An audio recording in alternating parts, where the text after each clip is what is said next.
YCP అధినేత YS Jaganmohan Reddy మళ్లీ political గా యాక్టివ్ అవుతున్నారు. ఇప్పటికే రాజకీయ కార్యకలాపాలను ఆరంభించారు. ఆయా వర్గాల ప్రజలని కలుస్తున్నారు.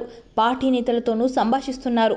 ఎమ్మెల్యేలు, ఎమ్మెల్సీలు, ఎంపీలతో ప్రత్యేకంగా సమావేశమయ్యారు. పార్టీకి ఎదురైన ఓటమి నుంచి కోలుకుని ఆత్మవిశ్వాసంతో ముందుకు సాగే విషయమై నేతలతో చర్చిస్తున్నారు.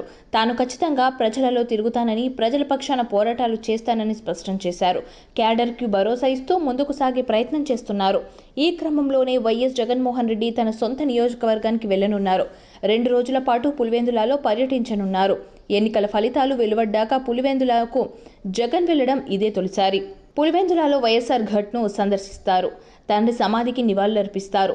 అనంతరం పులివెందులలో పర్యటిస్తారు. మొన్నటి ఎన్నికల్లో తనను భారీ మెజార్టీతో గెలిపించిన నియోజకవర్గం ప్రజలకు కృతజ్ఞతలు తెలియజేస్తారు. ఇడుపులపాయలో రాయలసీమ జిల్లాల నేతలు, కార్యకర్తలతో భేటీ కానున్నారు.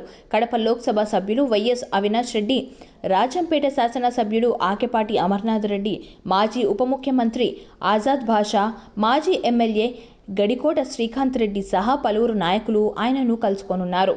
మొన్నటి ఎన్నికల్లో కడప జిల్లాలో వైఎస్ఆర్సీపీ 3 నియోజకవర్గాలకు మాత్రమే పరిమితమైంది. పులివెందుల, బద్వేలు, రాజంపేటలో మాత్రమే గెలిచింది. మిగిలిన చోట్ల ఓడిపోయింది. ఈ ఓటమికి గల కారణాలను జగన్ ఆరా తీయనున్నారు. సొంత నియోజకవర్గం, సొంత జిల్లా నుంచే పార్టీని బలోపేతం చేసే దిశగా నిర్ణయాలను తీసుకోనున్నారు. పులివెందుల పర్యటన తర్వాత ఈ నెల 22న తాడేపల్లిలో పార్టీ విస్తృత స్థాయి సమావేశాన్ని నిర్వహిస్తారు.